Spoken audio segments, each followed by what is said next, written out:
ప్రభుత్వం పదే పదే పదే పదే చెప్తున్న ఒక పచ్చి అబద్ధం అధ్యక్ష, సత్యదూరమైన మాట. 67,000 ఉద్యోగాలు ఇచ్చామని ముఖ్యమంత్రి గారు ఏ సభలో అయినా చెప్తా ఉంటారు. నేను అడుగుతా ఉన్న ముఖ్యమంత్రి గారు, నా దగ్గర మీరు ఇచ్చిన నోటిఫికేషన్ లిస్ట్ కూడా మొత్తం ఉంది, కావాలంటే చదివినిపిమంటే వినిపిస్తాను. మీ ప్రభుత్వం వచ్చినాక ఇచ్చిన నోటిఫికేషన్లు మొత్తం కూడితే ముఖ్యమంత్రి గారు, మీ ప్రభుత్వం వచ్చిన తర్వాత ఇచ్చిన మొత్తం నోటిఫికేషన్లు మొత్తం కూడితే మీరిచ్చింది కేవలం 11,921 ఉద్యోగాలు మాత్రమే.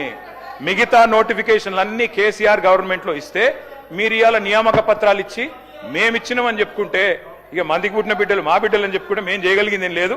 కానీ వాస్తవాలు వాస్తవాలుగానే ఉంటాయి. రాష్ట్రంలో నిరుద్యోగులు చూస్తా ఉన్నారు అధ్యక్ష. అసెంబ్లీ సాక్షిగా పెట్టారు అధ్యక్ష జాబ్ క్యాలెండర్ అని, ఓ ఉత్తుతి క్యాలెండర్ ప్రకటించారు. ఇంతవరకు మీరు చెప్పిన క్యాలెండర్లోని హామీలు కూడా మీరు నిలుపుకోలేదు అధ్యక్ష. ఇంకా విచిత్రం ఏంటంటే ముఖ్యమంత్రి గారు చెప్తున్నారు అధ్యక్ష, వేరే రాష్ట్రాల్లోనేమో ఉద్యోగాలు వేయాలని ధర్నాలు జరుగుతాయి, ఇక్కడ మాత్రం ఉద్యోగాలు ఆపమని ధర్నాలు చేస్తున్నారని చెప్తున్నారు అధ్యక్ష. మరి దిల్సుఖ్ నగర్ లో ధర్నా చేసేటోళ్ళు, చిక్కడపల్లిలో ధర్నా చేసేటోళ్ళు, ఈ రకంగా వ్యవహారం ఏదైతే ఉన్నదో అధ్యక్ష అందరూ అన్ని గమనిస్తా ఉన్నారు.